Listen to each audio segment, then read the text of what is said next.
नमस्कार जय जगन्नाथ।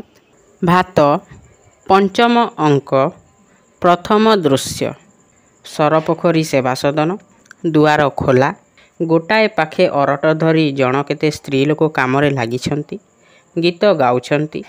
एतिकी बेले सेठिकी आसिले जमीदार सांगरे पियादा आउ केते जण लाठियाड़।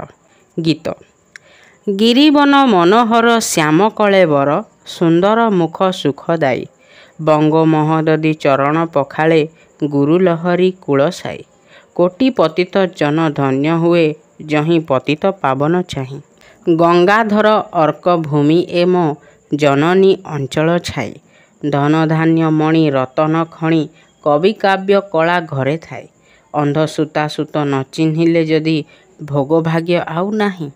जमीदार ओ सेवा सदन स्त्री लोक माने चलीगले भितर को रमा को ठारिदेले से मध्य चलीगला। पियादा हजूर। जमीदार एमाने पियादा घर नाही दुआर नाही पंजे छतर खाई माइकिनिया। जमीदार चुप कर ए सेवा सदन तैयारी करिछि किए? पियादा हजूर गाँ वाला तांको हातरे कौन टंका नाही आमको देबे नाही गोटे मेंट बांधी रेंटी धरी बसिछंती कौन ना मागणा आमे देबु नाही किरे तुम सात पुरुष एमिति देई आसुथिले ना तुमे आज नुआ दउछ? जमीदार हाँ समस्ते मना कले। पियादा गोटी कोठू गाँ ए मुंडू से मुंड जाके। जमीदार ओ रिभल्यूशन तहसीलदार कहांती? पियादा हजूरंको सवारी लागिबा आगरू तांकू गाँ वाला सब काहींकी डाकी नहीं छंती तो। जमीदार अच्छा भांग ए सेवा सदन को एठाकार सबु जिनिस बुहाइन्य कचेरी घर को। पियादा गोटा गाँ ताती रही छंती जे।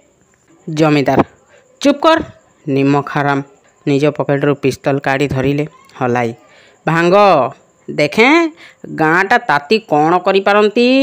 ग्रामवासी माने प्रवेश कले। प्रथम ग्रामवासी जमीदारंको भांगिबाकू जाउथिबा लोकंकू बाधा दे ना। जमीदार कौन चाह तुमे माने? ग्रामवासी ए घर भांगी पारिबे नाही आपण। जमीदार ताहेले मु बुझिबी तुमे माने मागणा देबाकू राजी। ग्रामवासी ना ना आमे मागणा देबु नाही। जमीदार दबाकू हबो आजी नुआ नुहे पूर्व पुरुषरु तमर ए मागणा देई आसीछंती। ग्रामवासी ठीक ता बोली सेईटा जमीदारंकर दाबी नुहे। जमीदार दाबी बोली जदि कहंती से प्रथम प्रजा आपणकर खजना भूकर जलकर पथकर इत्यादि इत्यादि दाबी आमे जहा दऊँ ता तो कम नुहे। एकर पिछा सरकार 7 टंका नेले जमीदार कसंती 3 गुणा। जमीदार बास बास सेईटा भी जमीदार हक आउ से हक दे आसीछ तुमे माने दबाकू बाध्य जेते दिन तुमे मोर प्रजा। द्वितीय प्रजा किंतु।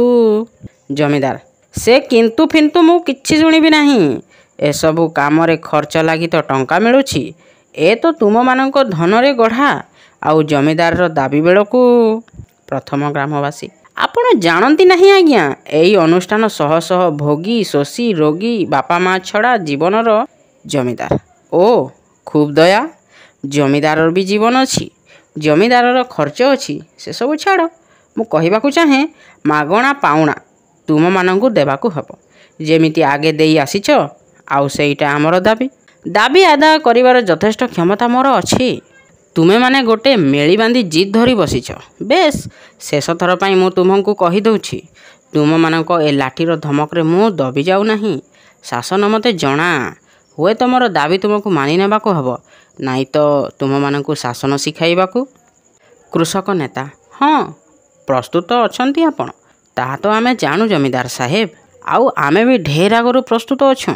माँ भौणी जहार छिंडा दरबा खंडी करे इज्जत घोड़ाए जेउठी भोकिला कांदिला छुआर हाथ रोकी धरी माँ तार पिए पेज तोराणी मान महत इज्जत जेउठी बिका हुए मुठाए मुठाए भात लगी सेठारे लोके प्रस्तुत न थांती आउ केउथि पई याठू अधिक कि दंडर धमक तांकू देखाइबे आपण?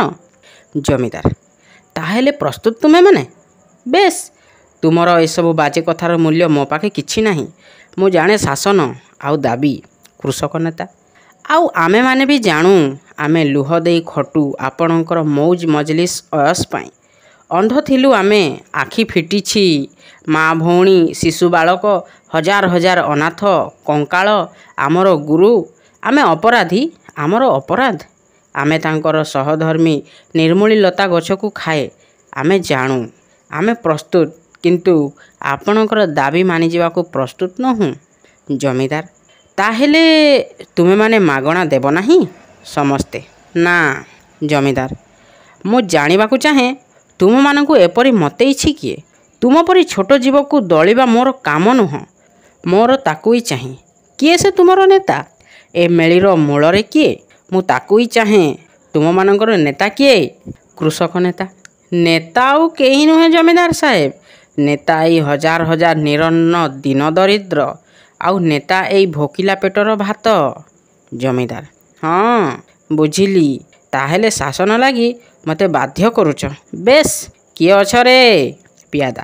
ହଜୁର।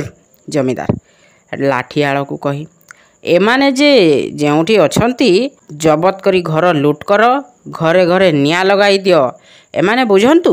ଜମିଦାର ତାର ହକ୍ ଆଦାୟ କରି ଜାଣେ, ଶାସନ କରି ଜାଣେ। ସେ ଜମିଦାର, ଭିକାରୀ ନୁହେଁ, ରାଜା। କୃଷକ ନେତା। ଅସୀମ ଦୟା ଆପଣଙ୍କର। ଲାଠିଆଳ ଦରକାର ନାହିଁ।